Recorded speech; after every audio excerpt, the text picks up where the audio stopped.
네, 반갑습니다.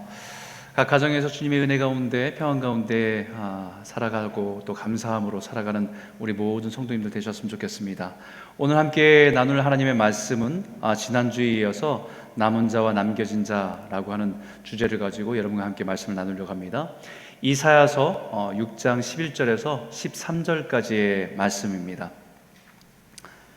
이사야서 6장 11절에서 13절까지의 말씀, 우리 한번 같이 한 목소리로 3절이니까 한 목소리 한번 같이 한번 읽어볼까요? 함께 읽겠습니다. 시작. 내가 이르되 주여 어느 때까지니까 하였더니 주께서 대답하시되 성읍들은 황폐하여 주민이 없으며 가옥들에는 사람이 없고 이 토지는 황폐하게 되며 여호와께서 사람들을 멀리 옮기셔서 이 땅 가운데 황폐한 곳이 많을 때까지이니라.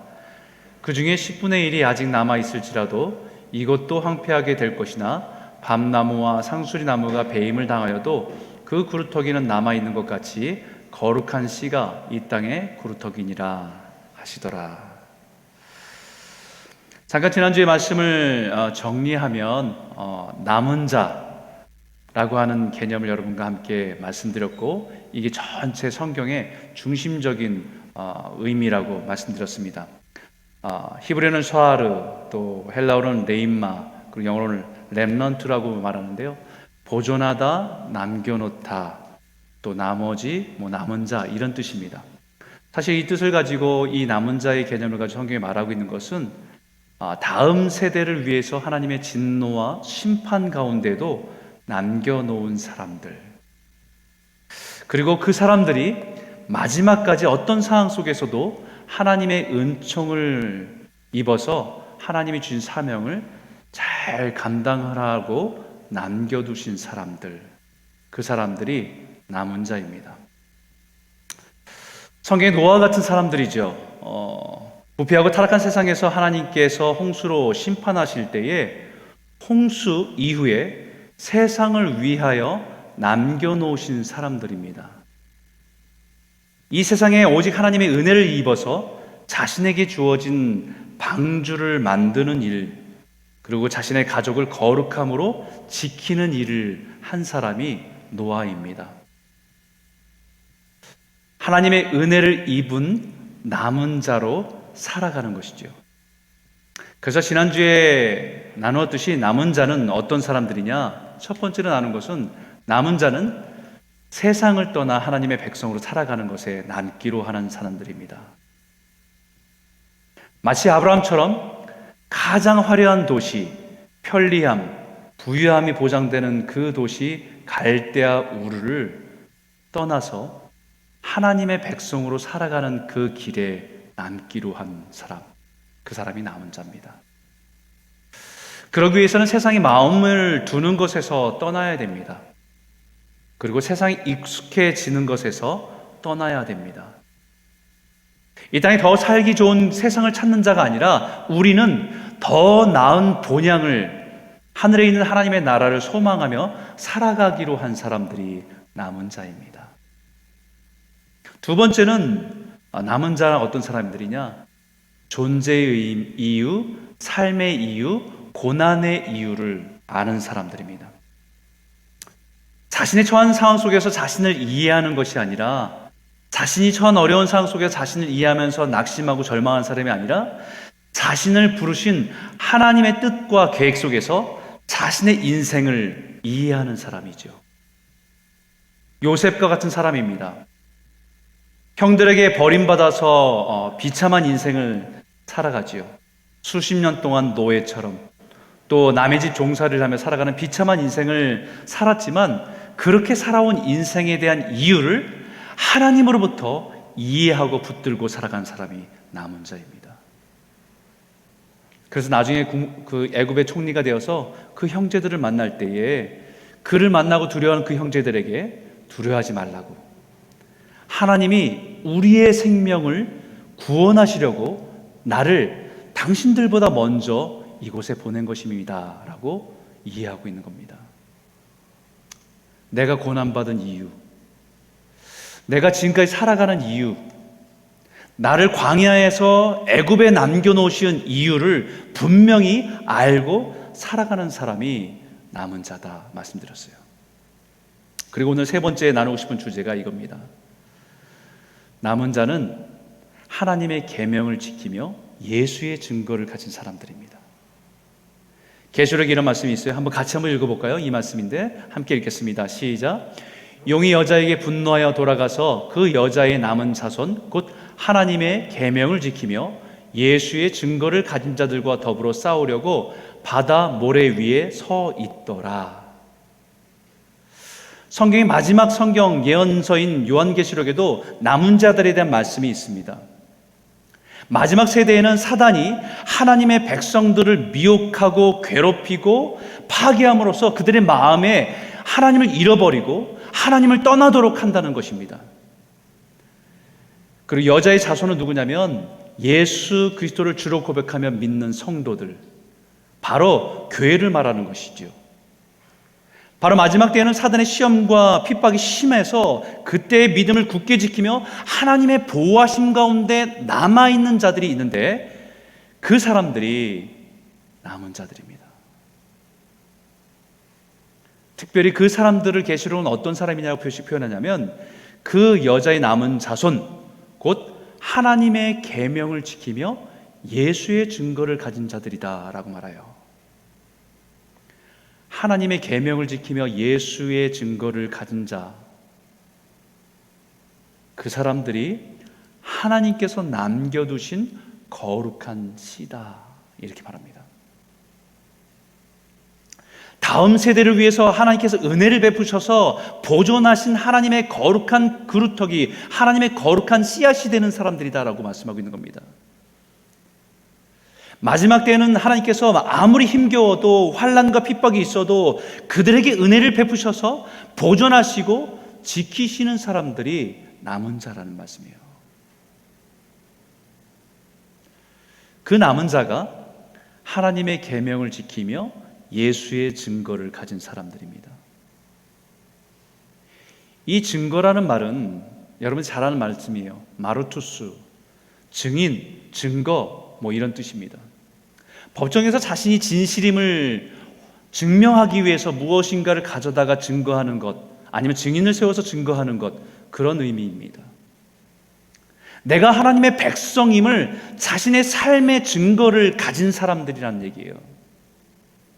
아무리 어려운 상황을 만났어도 나는 하나님의 백성임을 고백할 수 있는 내 삶의 증거가 있습니다라고 고백할 수 있는 사람들이 남은 자라는 말씀입니다.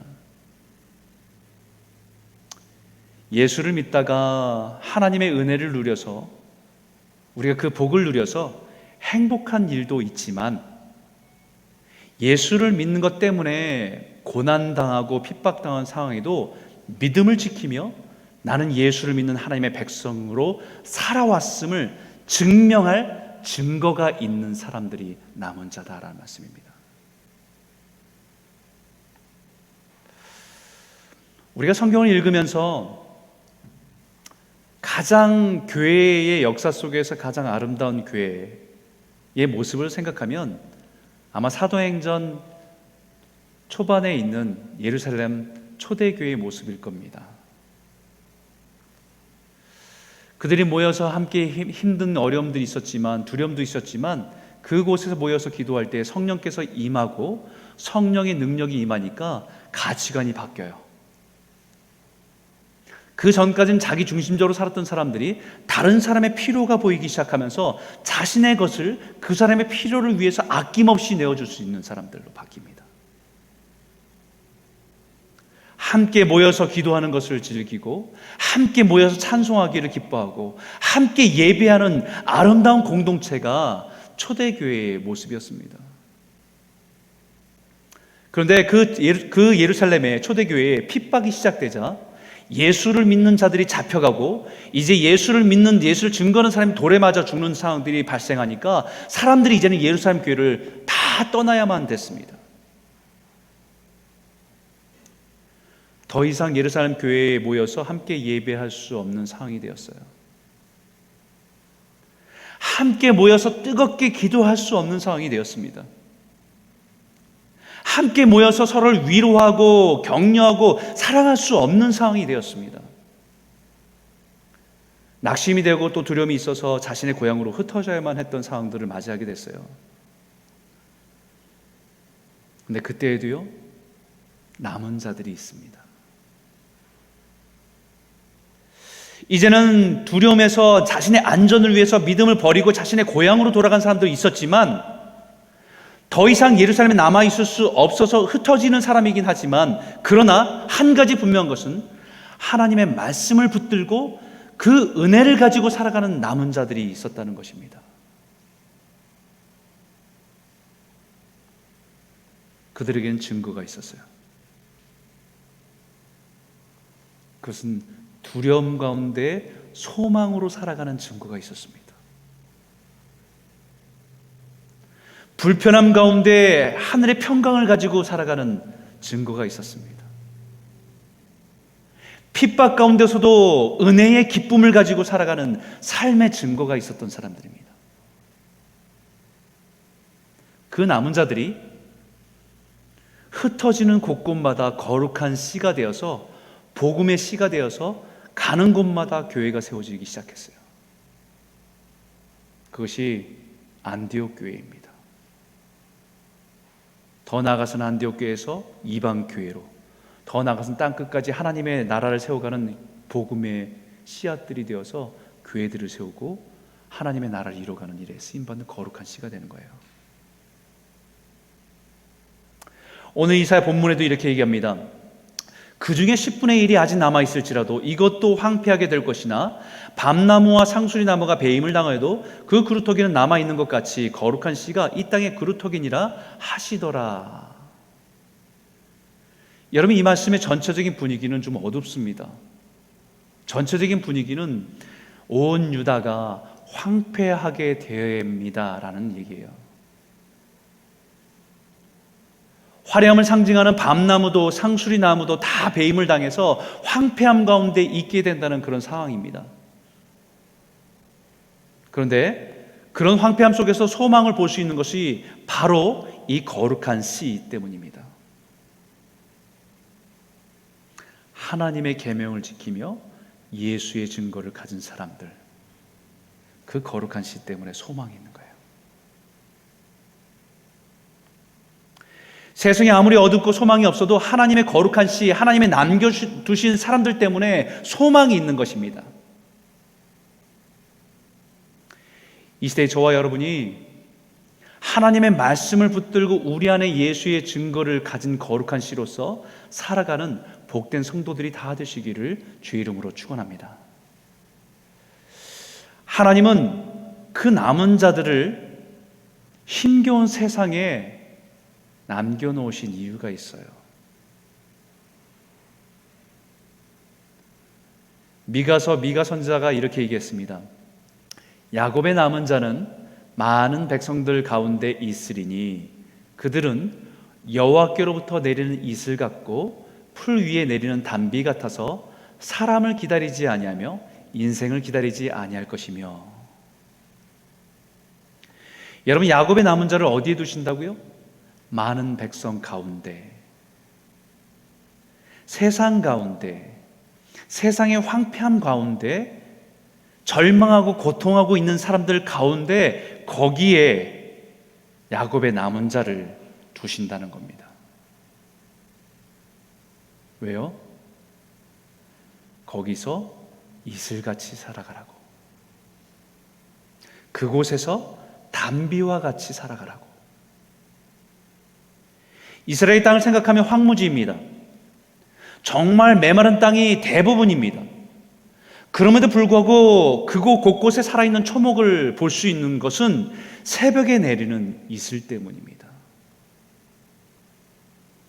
그리고 때에 맞추어 내리는 단비 때문입니다.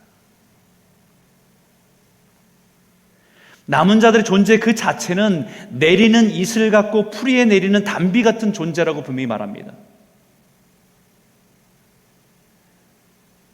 여러분, 이슬과 단비는 언제 내린지 모르게 내리는 비들이에요. 대단하지 않습니다. 존재감이 크게 드러나지도 않습니다. 그런데 생명을 살리는 일을 합니다. 열매를 맺게 하는데 꼭 필요합니다. 묵묵히 자신에게 주어진 하나님의 계명을 지키며 예수를 믿고 따르는 삶으로 살아가는 그 삶은 거룩한 씨로서 내린 이슬 같고 풀에 내리는 단비 같은 존재로 황폐한 땅에 예수의 생명을 불어넣는 일을 하는 존재입니다.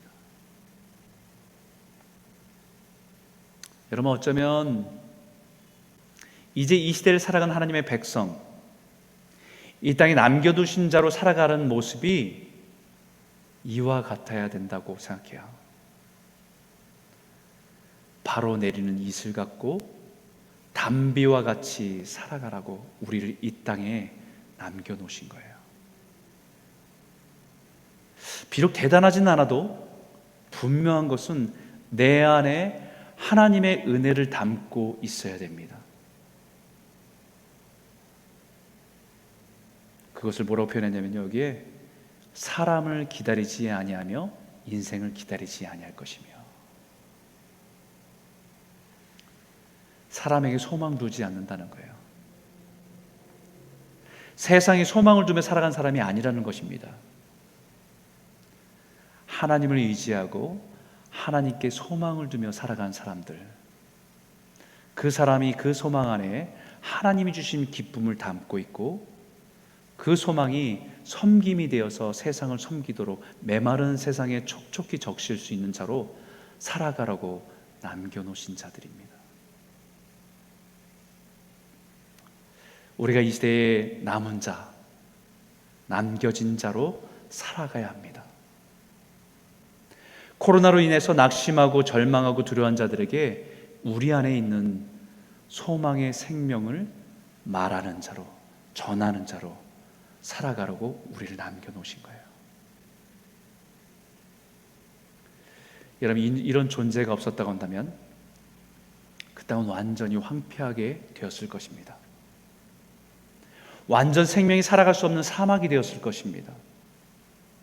그것을 이사야 선지자는 남은 자의 존재가 얼마나 중요한지 이렇게 표현했어요. 만군의 여호와께서 우리를 위하여 생존자를 조금 남겨두지 아니하셨다면 우리가 소돔 같고 고모라 같았으리라. 이사야 선지자가 이렇게 고백했는데, 하나님께서 남은 자를 남겨두지 않았다고 한다면 그 땅은 소돔과 고모라와 같이 심판받아 완전 멸망하고 말았을 것이다 라고 말합니다. 이 말씀을 로마서에서 그대로 인용합니다. 한번 볼까요? 또한 이사야가 미리 말한 바 만일 만군의 주께서 우리에게 씨를 남겨두지 아니하였더라면 우리가 소돔과 같이 되고 고모라 같이 같았으리로다 함과 같으니라. 하나님께서 이 땅에 남은 자를 남겨놓으신 이유는 이 땅의 죄악으로 인해서 소돔과 고모라처럼 심판받는 것을 원하시지 않기 때문입니다. 사람을 의지하지 않고 하나님을 의지하며 기다리는 남은 자들을 통해서 하나님의 은혜가 이 땅에 이슬처럼 내리고 단비처럼 내려서 죽어가는 생명을 살리시기를 원하시기 때문입니다. 하나님께서는 소돔과 고모라 같은 세상을 보시면서 안타까워하시지만 남은 자들 때문에 참으십니다. 남은 자들 때문에 인내하십니다. 남은 자들 때문에 기다리십니다. 역사 속에서 소돔과 고모라가 하나님의 심판을 피할 수 없었던 이유가 뭡니까, 여러분? 의인 10명이 없어서. 아브라함이 그 천사들한테 질문하던 거 기억하시죠? 50명이라도 45명이라도 40명이라도 10명이 없어서. 남은 자 10명이 없어서, 의인 10명이 없어서 심판받을 수밖에 없었던 거지요. 사랑하는 성도 여러분, 우리가 이 시대를 살아가는 하나님의 남은 자임을 명심하시기 바랍니다. 그리고 이 땅에 남겨두신 남은 자로서 우리의 삶이 이슬과 같이, 단비와 같이 세상에 하나님의 은혜를 전하고 생명을 전하는 그 복된 성도로 살아가라고 우리를 이 땅에 남겨놓으신 존재들이에요. 여러분, 포스트 코로나 이전과 이후의 변화는 우리가 상상한 것보다 더 큰 변화가 일어날 것이라고, 지금 일어나고 있다고 많은 사람들이 말합니다. 사회학자들, 역사학자들, 경제 전문가들이 말합니다. 그래서 어떤 사회학자는 전쟁의 이전과 이후의 변화가 크게 일어난 만큼 아마 이 코로나 전염병은 사람들의 생각과 가치관을 크게 변하게 할 것이라고 말합니다. 사람들의 생각과 가치관이 크게 바뀌게 될 것이라고 말합니다. 그러면서 역사학자는 지금 일어나고 있는 이 변화가 100년 전에 일어났던 스페인 독감과 너무 비슷하다고 말합니다. 100년 전에 전 세계 인구가 18억 명 중에서 3분의 1인 6억 명이 감염되고 사망자가 최소 2,500만에서 5천만 명에 이른다고 추산하고 있었습니다. 증상도 지금의 코로나처럼 가벼운 기침에서 열에서 시작되지만 심각한 폐렴 증상이 일어나고 나타나는 것도 비슷하다고 합니다. 당시 사람들에게는 지금보다 더 의료 체계가 더 약하기 때문에 당시 사람들에게 이 질병은 두려움과 공포 그 자체였습니다. 당시 이 질병의 원인을 여러 가지로 추측했지만 외국인으로 인해서 감염된 것으로 이해했고, 외국인에 대한 혐오와 배척하는 인식이 곳곳에서 자라났다고 합니다.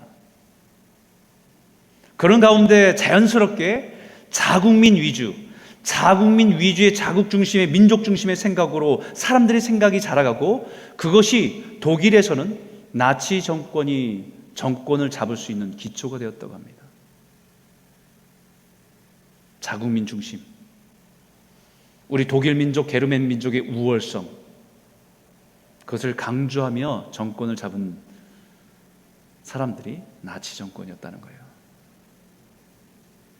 저는 역사를 공부할 때마다 늘 궁금했어요. 뭐가 궁금했냐면, 종교개혁의 중심지였던 독일이 그렇게 치우쳐서 자신의 나라의 영광을 위해서 전쟁을 일으킬 정도로 왜 독일 사람들이 나치의 히틀러 정권을 지지하고 동참을 했을까?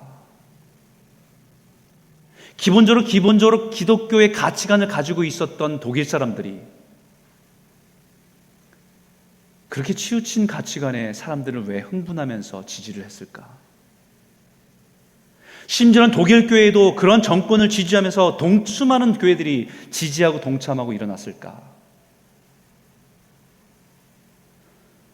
그 변화의 가장 밑바닥에 있는 것은 바로 스페인 독감의 영향, 사람들이 재난과 전염병으로 인해서 남을 생각하기보다는 자기 중심적으로 바뀌고 있다는 것을 말하고 있는 거예요.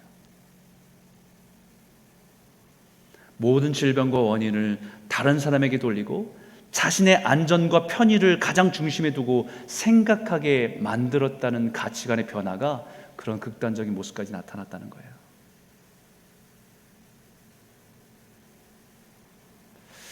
그런 역사의 변화를 생각해 보면 지금 우리가 코로나로 인해서 일어나고 있는 우리 안의 작은 변화들, 그 변화들도 그와 같지 않을까라는 생각을 합니다. 이것은 우리에게 동일하게 일어나는 일들입니다.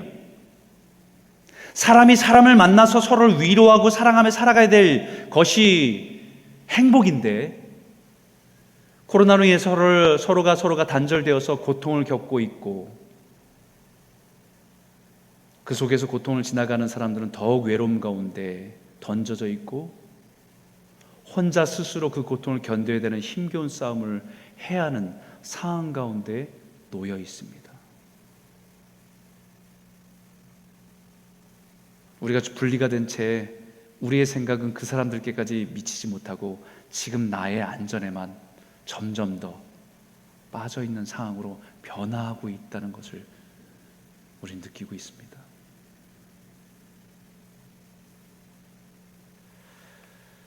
그렇다고 한다면 우린 이 시대에 남은 자로 살아가는 사명이 있다는 것을 잊어서는 안 됩니다. 이 땅에 우리가 남은 자, 남겨진 자라는 사실을 인정하고 받아들인다고 한다면 그 이유가 있습니다. 그것은 사명이 있기 때문입니다. 사도 바울이 자신의 영적인 아들인 디도에게 이렇게 말했습니다. 내가 너는 그레데에 남겨둔 이유는 남은 일을 정리하고 내가 명한 대로 각 성의 장로들을 세우게 하려 함이니. 여러분, 이것은 우리에게도 마찬가지입니다. 우리는 언젠가 우리에게 주어진 인생을 마치고 하나님 앞에 가야 할 날이 있습니다. 세상에 여러 가지 사건과 사고가 있고 하루에도 수없는 사람들이 질병에 걸리고 세상을 떠나는 일들이 일어나는데 그 속에서 우리를 이 땅에 남겨놓으신 이유가 있다는 것이죠. 그것은 남은 일, 주님이 제자들에게 맡기신 그 남은 일, 그 일을 감당하는 사명이 있기 때문입니다. 디도에게는 그레데 섬에서 목회를 하면서 하나님의 일꾼을 세우고 교회를 세우는 일이었다고 한다면 우리에게도 이 땅에서 하나님께서 맡기신 그 일, 완성되지 않은 그 하나님의 남은 일, 그 일을 하라고 우리를 이 땅에 남겨놓으신 거예요.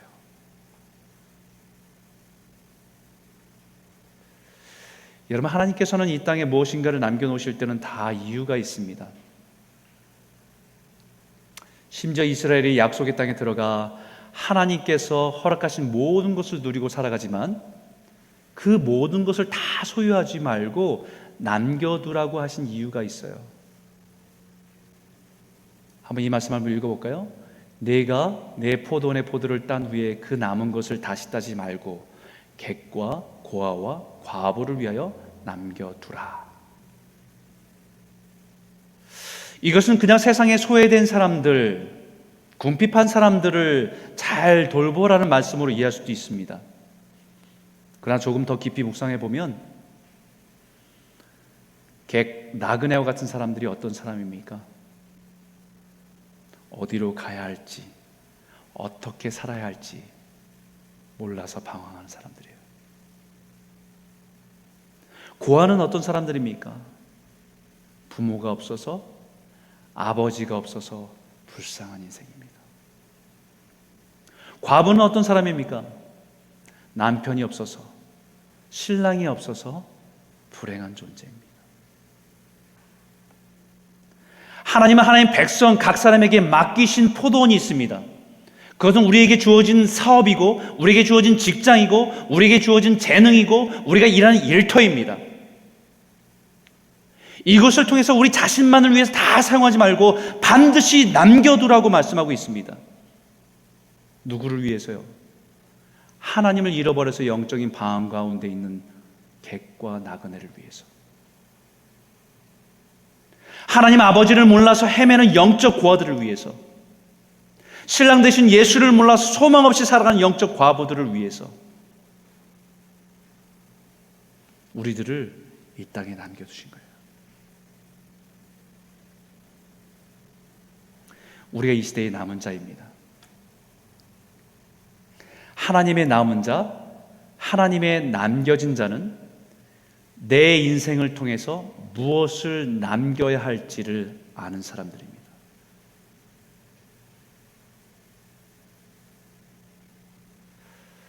사랑하는 성도 여러분, 이 시대에 코로나 전염병에 걸리지 않고 살아남았다고 하는 것보다 더 중요한 것이 있어요. 매일매일 확진자들 생기고 매일매일 질병에 걸린 사람들, 고통받는 사람들이 있는데 그 소식에 나는 안전하다, 나는 살아남았다라는 것보다 더 중요한 것이 있다는 거예요. 그것은 하나님의 남은 자, 하나님의 남겨진 자로서 살아가는 것이 더 중요하다는 사실입니다. 이 시대에 사람과 세상을 의지하지 않고 오직 하나님을 의지해서 살아가시기를 주의 이름으로 축원합니다. 그리고 그 하나님이 우리에게 날마다 부어주신 그 은혜를 가지고 우리가 살아가는 황폐한 세상에서 이슬과 같이, 단비와 같이 그 은혜를 전하고 소망을 나누는 귀한 남은 자의 삶을 살아가는 복된 성도들이 다 되시길 주의 이름으로 축원합니다.